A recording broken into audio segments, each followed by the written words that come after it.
오늘은 성찬주일인데요. 성찬주일을 맞이하여 이 죄 문제에 대해서 우리가 다시 한번 다루어야 되겠다 생각이 되어집니다.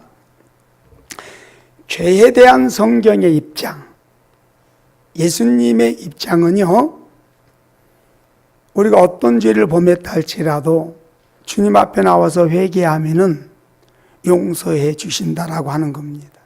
그래서 예수님께서 7번에 70번까지라도 죄를 짓고 하나님 앞에 나와서 회개하면은 용서해 주신다라고 하는 것입니다. 그런데 여러분, 성경은 그것만 말씀하고 있는 것이 아니에요. 분명히 예수님께서 죄는 7번에 70번까지라도 용서해 주신다. 그러나 다시는 용서받고 난 이후에 다시는 같은 죄를 반복해서 짓지 말라. 이렇게 또한 말씀하고 있습니다. 자, 이 시간 죄에 대한 성경의 입장이 무엇인지를 저와 여러분을 위한 차원에서 말씀을 좀 드리려고 합니다. 첫째, 죄의 결과는 사망이다. 이렇게 말씀을 하고 있습니다. 두 번째, 죄의 결과는 사망인데 죄의 결과인 사망이 우리에게 다가오기 전에, 우리가 죄로 인하여 사망에 처해지기 이전에 그 죄로 인한 많은 고통이, 환난이 우리에게 따른다라고 하는 것입니다. 사람들이 죄의 결과 사망이다. 그럼 지옥 가는 거네. 그리고 그 지옥도 막연합니다. 가봐야 알지. 그러나 여러분, 죄는 반드시 우리에게 사망을 가져다 줍니다. 그리고 늘 말씀을 드리지만 언젠가는 우리가 죄의 결과가 사망이고 그 사망이 무엇인지를 알게 될 것입니다. 근데 여러분, 그때 가서 알면은 안 돼요. 왜냐하면 그때는 불구덩이 속에 떨어지기 때문에 그래요. 그리고 그 불구덩이 속에서는요, 더 이상 회개의 기회가 주어지지 않습니다. 지금 천주교 교황이 얼마 전에 하나님은 비록 죄를 범했다 할지라도 인간들을 위하여 지옥을 만들지 않았다. 지옥은 없다. 그렇게 이야기를 했습니다. 그러나 예수님은 지옥의 참상에 대해서 우리에게 반복적으로 말씀을 하시면서 차라리 지옥 갈 바에는 태어나지 않는 것이 낫다. 만약에 너희 눈으로 죄를 범함으로 지옥 갈 것 같다면 차라리 눈을 뽑아버려라. 너희 신체를 가지고 죄를 범한다면은 그 죄를 범하게 하는 신체 일부를 찍어내버리더라도 절대 죄를 지어서는 안 된다. 왜냐? 지옥은 마치 새빨갛게 그 열을 받은 그것에 소금을 한 주먹 집어 던지면 어떻게 해요? 팍팍팍 튀잖아요. 이 지옥이 그런 곳이다. 누가복음 16장에서도 지옥은 물 한 방울이 없는 곳이다. 처절한 고통밖에 없는 곳이다라고 말씀을 하고 있습니다. 그렇기 때문에 절대적으로 지옥에 가서는 안 된다. 그러면 누가 지옥에 가냐? 죄를 범한 자가 지옥에 간다. 여러분, 죄는요, 최하가 사망입니다. 그렇기 때문에 죄를 짓지 말아라 라고 하는 것을 말씀을 하고 있습니다. 또요, 이 죄는 궁극적으로 우리에게 이렇게 지옥만을 주는 것이 아니라 죄가요, 영광을 수치로 바꿔버립니다. 죄가요, 하나님이 주시는 축복을 화로, 저주로 바꿔버립니다. 하나님은 저와 여러분을 존귀한 자가 되게 하시기를 원하십니다. 하나님은 저와 여러분에게 참으로 형통한 복을 주시기를 원하십니다. 그러나 이 죄가 하나님이 주시는 영광을 수치로 바꿔버리고 하나님이 주시는 축복을 화로, 저주로 바꿔버린다는 거예요. 또요, 이 죄는 우리를 종노릇하게 만듭니다. 그래서 사도 바울도 너희는 더 이상 죄를 짓고 죄에게 종노릇하는 자가 되지 말아라, 이렇게 권면을 하고 있습니다. 그리고 또 사도 바울은 죄는 참으로 우리의 삶을 곤고하게 만든다, 이렇게 말하고 있습니다. 또 하나는요, 어떤 죄를 범했든지 간에 자, 우리가 회개합니다. 용서를 받습니다. 그런데 성경은 말하기를 죄의 대가는 반드시 치러야 된다. 우리가 죄를 범하고 회개했을 때 지옥은 가지 않습니다. 그러나 반드시 이 땅에서 죄의 값을 치러야 된다는 거예요. 뭘로 치러요? 고통으로, 환난으로, 화로 치러야 됩니다. 자, 다윗을 보세요. 죄를 범했습니다. 그가 얼마나 철저하게 회개했습니까? 그런데 하나님은 그에게 어떤 죄의 대가를 치르게 하셨나요? 30배, 60배, 100배의 대가를 치르게 하셨습니다. 사무엘하에 보면 너는 은밀한 중에 죄를 범했으나 나는 그 죄를 100조 대낮에 너에게 다 갚으리라. 너는 한 사람의 여인을 취했으나 나는 그 죄로 인하여 너의 부인과 첩들 10명이 그 100조 대낮에 너의 침실에서 다른 사람에 의하여 성폭행을 당하게 하리라. 여러분, 이게 얼마나 무서운 일입니까? 우리가 알든 모르든 우리가 범한 죄에 대한 결과는 우리가 치러야 됩니다. 이게 창조의 법칙이에요. 심은 대로 거두리라 그랬잖아요. 이 말씀을 드리는 것은 죄에 대한 경각심을 갖자는 겁니다. 오늘 시대 사람들은요, 죄에 대한 경각심을 갖지 않습니다. 죄를 별로 대수롭지 않게 생각합니다. 그러나 우리가 죄에 대해서 어떻게 생각하든지 간에 이 죄는 우리에게 반드시 대가를 요구합니다. 우리는 이 죄에 대한 대가를 치러야 된단 말이에요. 그래서 오늘 이 시대가 이렇게 불행하게 되는 겁니다.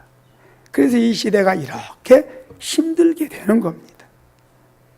그래서 죄에 대한 두려움을 갖자. 죄에 대한 경각심을 갖자는 겁니다. 이것이 하나님의 입장입니다. 왜?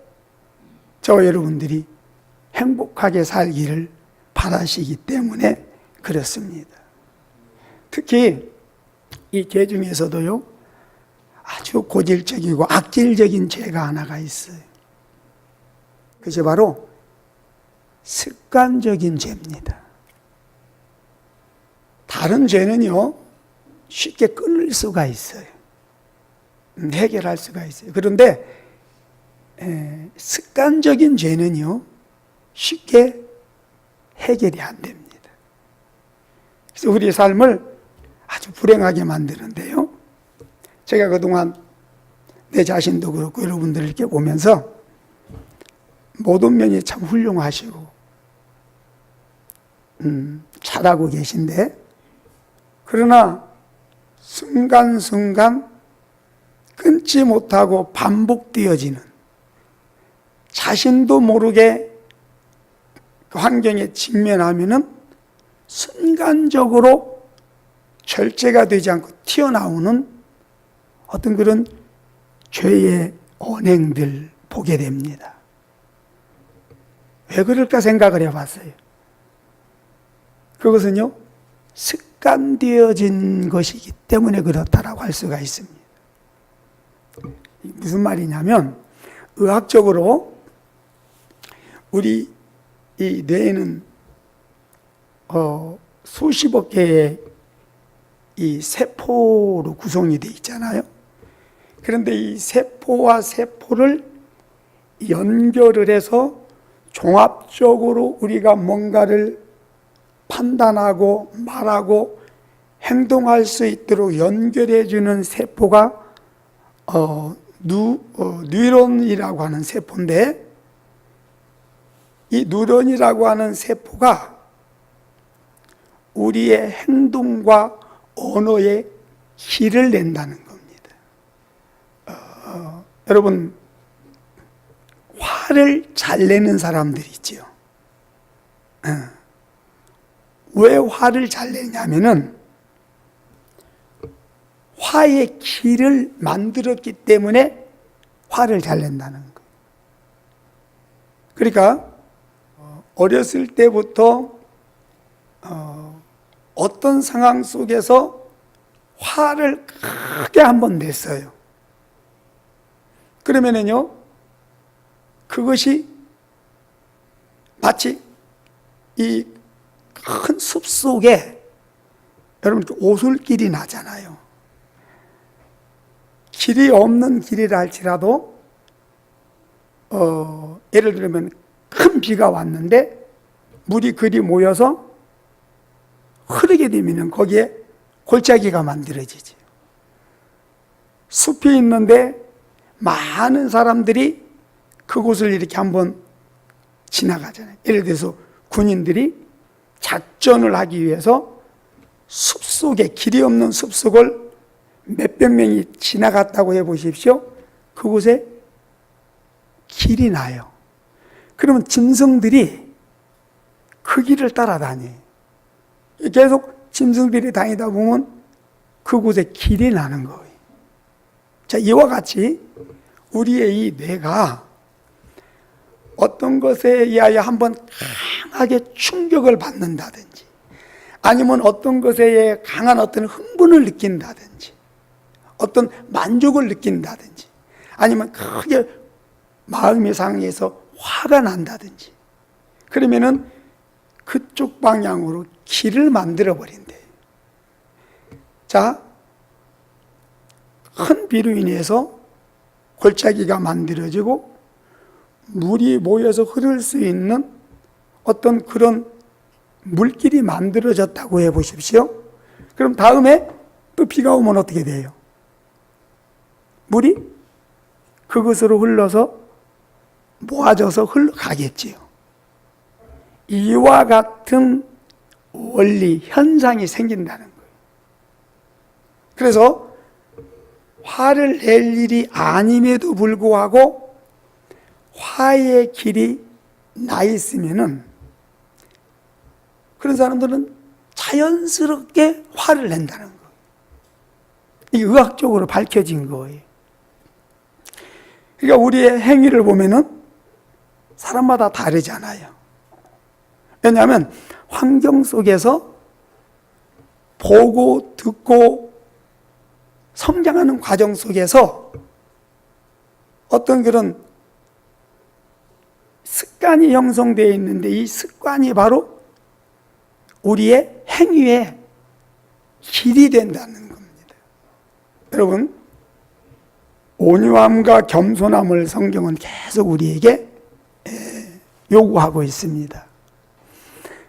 그런데 온유함과 겸손함은 이게 잘 배워 안 돼요. 안 되죠. 왜 안 될까요? 우리 내 속에 온유함과 겸손함의 길이 안 나 있는 거예요. 그러니까 온유해야 된다, 겸손해야 된다, 이런 말을 많이 듣지만 길이 안 나 있기 때문에 안 되는 거예요. 온유해야지, 겸손해야지 막 힘쓰고 애써도 길이 안 나 있기 때문에 이거 굉장히 힘들고 어려운 거예요. 그러나 화를 내고 사납고 원망불평하는 것은 하지 말라고 해도 어때요? 어떤 상황만 딱 갖춰지면 너무 쉽게 이건 잘 되는 거예요. 왜 그럴까요? 길이 나 있기 때문에 그런 거예요. 여러분, 없는 길을 만들어서 간다고 생각해 보세요. 얼마나 힘들겠어요? 그러나 잘 만들어진 길을 가는 것은 쉽겠지요. 네. 지금 우리의 문제는 뭐냐면 육신의 정욕을 쫓아 살아가는 길이 너무 잘 닦여져 있다는 거예요. 화내고 원망불평하고 남의 탓을 하고 이런 어떤 죄악의 길들이 우리 뇌 속에, 우리 마음속에 너무 잘 닦여져 있는 거예요. 그래서 이거는요, 힘들이지 않아도, 노력하지 않아도 너무 자연스럽게 되어지는 거예요. 그렇죠? 그러나 하나님의 말씀대로 사는 것은 잘 안 돼요. 왜냐? 길이 안 나 있거든요. 그래서 옛날에 조기교육 많이 이야기를 했잖아요. 지금도 어렸을 때부터 좋은 어떤 교육을 통해서 좋은 습관을 길러주는 것, 그렇게 중요한 겁니다. 어렸을 때부터 하나님의 말씀을 제대로 가르쳐서 하나님의 말씀대로 살아갈 수 있도록 해주는 것은 그래서 중요한 겁니다. 대체적으로 어렸을 때부터 신앙교육을 잘 가르쳐 놓으면요, 자라갈수록, 성장할수록 신앙생활을 잘합니다. 왜요? 신앙에 좋은 길이 났기 때문에 그래요. 그러나 이제 중간에서 예수를 믿는 사람들, 특별히 40, 50대 돼서 예수를 믿는 분들은 신앙생활 하기가 쉽지가 않아요. 그렇죠? 이제 우리 기도하는 것만 봐도요, 이렇게 몇 년 동안 기도 훈련이 된 분들은 기도하기가 쉽지요. 그런데 기도 훈련이 안 된 분들은 기도한다는 게 굉장히 어렵습니다. 신앙의 이게 원리입니다. 예. 그래서 습관이, 반복적인 우리의 어떤 언행이, 그 언행의 습관을 만들고 한번 습관이 만들어지면은 못 바꾸는 거예요. 그래서 그것이 우리의 인생을, 우리의 삶을 좌우하게 된다라고 하는 거예요. 자, 그럼 어떻게 해야 되느냐? 잘못된 길이라면 그 길을 돌려야 돼요. 그렇죠? 그러기 위해서는요, 한 번은 죽었다 살아나야 됩니다. 자, 지금 예배당을 우리가 지금 꾸미면서 쓰레기를 2차를 실어냈어요. 그리고 지금 이 모습이 난 겁니다. 뭐든지 길을 낸다는 것, 뭐든지 이렇게 새롭게 시작한다라고 하는 거는요, 굉장히 힘이 듭니다. 그러나 힘이 들다고 노력하지 않으면은 결국 그 차원을 못 벗어납니다. 절대 새로워지지 않습니다. 그래서 6개월이고 1년이고 작정해서 만약에 우리 가운데 어떤 잘못된 습관이 있고, 그래서 그 습관이 우리의 삶을 불행하게 만든다라고 한다면 우리는 죽을 각오하고 죽기 살기로 노력을 해서 그걸 바꿔야 됩니다. 예를 들어서 나에게 게으름이 있다. 그 게으름이 문제가 되고 그 게으름이 내 인생을 불행하게 만든다라고 생각을 한다면 그걸 부지런함으로 바꾸기 위해서 작정해서 6개월이고 1년이고 그 게으름과 싸워야 됩니다. 혈기 부리는 것이 있다. 그렇다면은 그거 역시도 작정해서 내가 3개월 동안, 6개월 동안, 1년 동안 혈기를 부리지 아니하리라. 매일같이 자기 자신과 싸우면서 그것을 되뇌이면서 노력을 하는 겁니다. 싸우는 거예요. 그런 노력들이 없이는 새로운 길이 만들어지지 않는다는 거예요. 그러니까 선을 행하는 것도 이게 반복함으로 습관이 되면 쉬운 거예요. 악을 행하는 것도 똑같은 겁니다. 그래서 그 청소년들이 범죄하고 이제 이렇게 그 교화소에 가게 되면 언어의 습관을 바꿔주고 행동의 습관을 바꾸어주는 훈련을 기본적으로 한다는 이야기를 들었습니다. 신앙생활도 마찬가지죠. 신앙생활을 하지 않고 예수님과 전혀 상관없이 살던 우리가 교회 와서 적응한다는 게 쉽지 않잖아요. 특히 교회를 다녀도 일주일에 1시간 와가지고서 뭘 배우겠어요? 무슨 신앙의 습관을 드릴 수 있겠습니까? 그래서 신앙에 좋은 습관이 들어야 되는데, 신앙에 좋은 길이 나야 되는데, 그러기 위해서는 어느 단계까지는 우리가 적극적으로 해야 돼요. 특히 이 순종이라고 하는 게 그래요. 순종이라고 하는 게 쉬운 게 아니에요. 사실 이게 어려운 건 아닌데 어렵게 되었어요. 왜냐하면 우리가 순종과 상관없이 어렸을 때부터 불순종하며 자기 생각대로, 자기 편한대로, 자기 멋대로 살면서 그것이 습관이 되었기 때문에 그래요. 그래서 본문에도 보면은 불순종이 내 어렸을 때부터 너의 습관이었다 이렇게 말하잖아요. 불순종이 습관이 되면은요, 순종이 안 됩니다. 하나님은 순종을 통해서 우리에게 은혜를 주세요. 영생을 주시고 이 땅에서 복을 주세요. 하나님은 순종을 통해서 우리에게 하나님의 좋은 것들을 주신단 말이에요. 그래서 순종하라 그랬는데 우리는 좋은 것을 원하지만 순종이 안 되는 이유는 어렸을 때부터의 불순종이 습관이 되었기 때문에 그래요.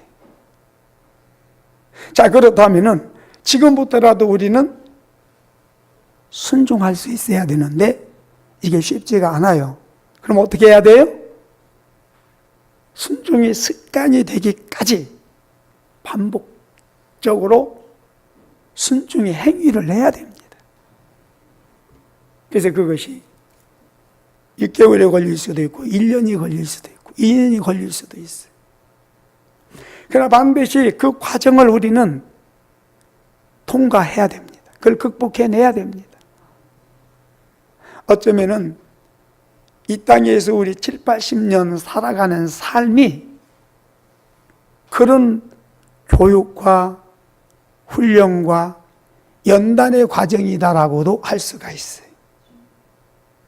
그런데 어떤 사람들은 살아가는 그런 과정 속에서 자기를 훈련하고 쳐서 복종시키며 그래서 순종의 습관을 기르고 좋은 신앙의 길을 내서 그 길을 달려가는 사람이 있는가 하면은 어떤 사람들은 그 길을 내지 못하고 여전히 세상 죄악의 길 속에서 헤매는 사람들이 있다라고 하는 겁니다.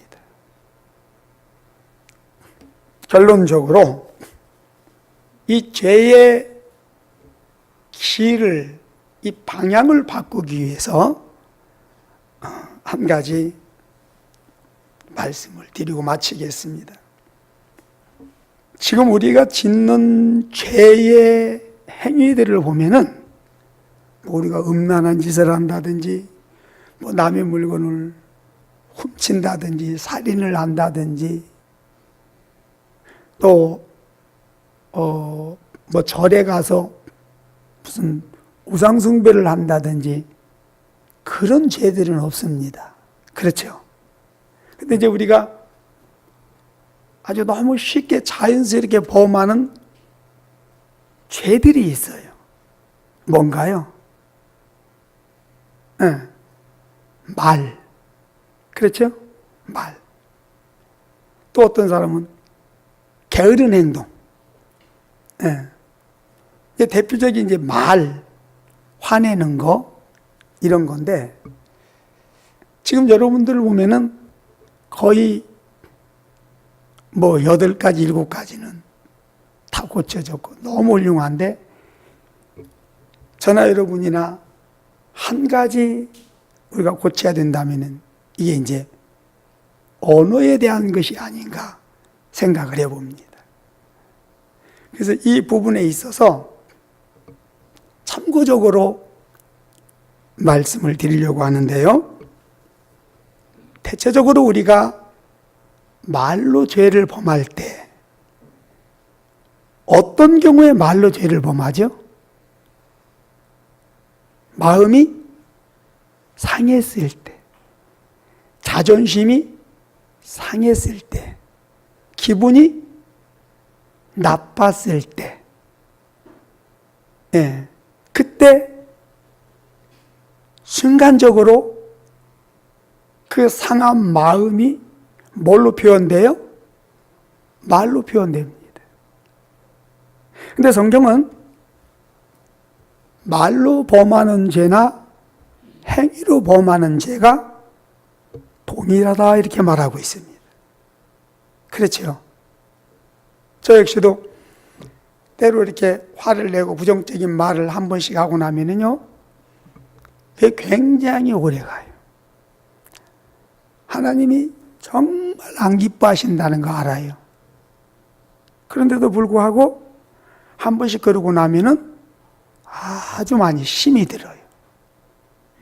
이 부분을 우리가 다스려야 됩니다. 이 부분을 해결을 해야 돼요. 근데 이걸 어떻게 하면은 해결하는 데 도움이 될 수가 있는가? 물론 기본적으로 우리의 죄의 문제를 해결하는 방법은 예수의 피의 공로밖에 없습니다. 예수님의 보혈의 공로밖에 없습니다. 그래서 일단은 회개하고 성령님을 의지하고 성령님께 도움을 청하세요. 하나님 나를 도와주세요. 간절히 하나님을 의지하세요. 이게 첫째입니다. 그러나 그런다고만 해결되는 건 아니에요. 나의 의지를 드리고 나의 노력이 필요합니다. 그런데 이 노력하는 데 있어서 우리가 먼저 참고해야 될, 인식해야 되는 것이 하나가 있는데 그것이 뭐냐면,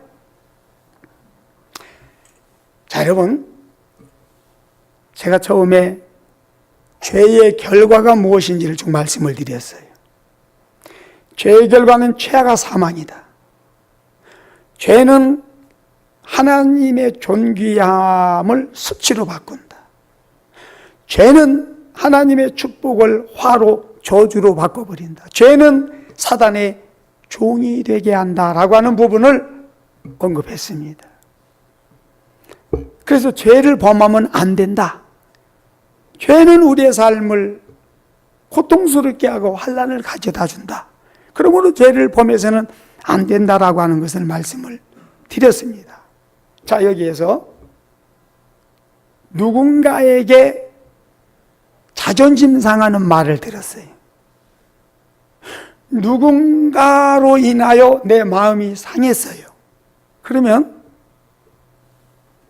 우리가 여기서 한번 이성적으로 생각해 봅시다. 마음이 상하고 자존심이 상했을 때 그것을 그냥 참고 삼켜버리는 게 낫겠습니까? 그때 입술로 죄를 범하는 게 낫겠습니까? 어떻게 생각하세요?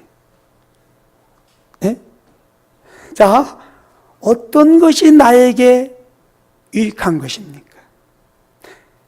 자존심이 상하고 마음이 상한 것을 그냥 참고 꿀떡 삼켜버리는 게 낫겠어요?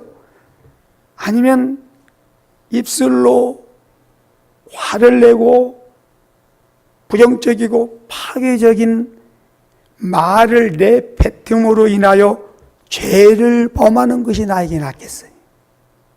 어떤 게 나에게 나은 것일까요? 참아야 되겠죠. 그냥 삼켜버리는 게 낫겠죠. 여러분, 죄를 범하는 것보다는 그냥 손해보는 게 나한테 훨씬 유익이 됩니다. 그렇죠? 근데 우리는 손해를 보지 않으려고 뭐를 해요? 죄를 범합니다.